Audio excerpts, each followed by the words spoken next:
কিন্তু অভিযোগপত্রে নির্যাতিতা ছাত্রী তিনি ঠিক কি জানিয়েছেন দেখুন একবার। ঠিক কি ঘটেছিল বুধবার রাতে? এফআইআরে ৩ অভিযুক্তকে জে.এম. ও পি বলে উল্লেখ করেছেন অভিযোগকারিনী। সেখানে তিনি লিখেছেন, 12টা 5 নাগাদ কলেজে পৌঁছই। ফর্ম ফিল আপের পর আমি অন্য দিনের মতো ইউনিয়ন রুমে গিয়ে বসি। যে সেখানে ঢোকে এবং সবাইকে বসতে বলে, আমরা তাই করি। সে প্রাক্তন ছাত্র এবং কলেজের কর্মী। সে কলেজের টিএমসিপি ইউনিটের অঘোষিত প্রধান এবং অত্যন্ত প্রভাবশালী।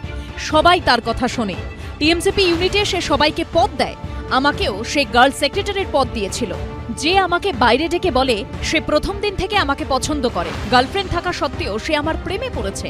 আমাকে বিয়ের প্রস্তাবও দেয়। আমি প্রস্তাব প্রত্যাখ্যান করে বলি আমার বয়ফ্রেন্ড আছে, আমি তাকে ভালোবাসি, আমি তাকে ছাড়তে পারবো না।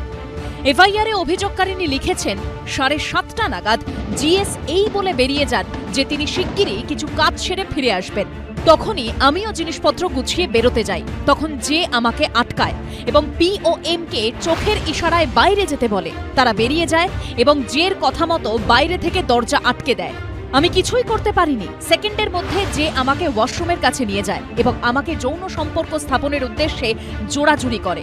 আমি তাকে আটকাই, ঠেলে সরিয়ে দিই। আমি কাঁদতে থাকি, বলি আমাকে ছেড়ে দাও, আমার বয়ফ্রেন্ড আছে, আমি তাকে ভালোবাসি। তাও আমাকে ছাড়েনি।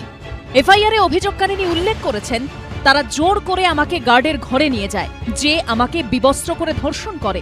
আমি বাধা দিলে সে আমাকে ব্ল্যাকমেল করে, হুমকি দেয়, যা সে আগে থেকেই করে আসছিল।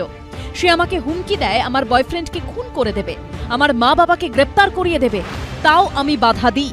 তখন সে আমার 2টো নগ্ন ভিডিও দেখায়, যেগুলো আমাকে ধর্ষণের সময় তোলা। সে শাসায় আমি বাধা দিলে সে যখন ডাকবে তখনই না এলে সেগুলো সবাইকে দেখিয়ে দেবে। যে যখন আমাকে ধর্ষণ করছিল তখন এম আর পি দাঁড়িয়ে সব দেখছিল। সে আমাকে হকি স্টিক দিয়েও মারার চেষ্টা করে। আমি মরার মতো পড়েছিলাম। সে ধর্ষণ করে, আমাকে ফেলে রেখে চলে যায়। আমি 10:50 ঘরের বাইরে যাই। সে বলে আমি যেন কাউকে এসব না বলি। যেখানে শিক্ষার আলো জ্বলে ওঠে সেখানে এই কেমন অন্ধকার।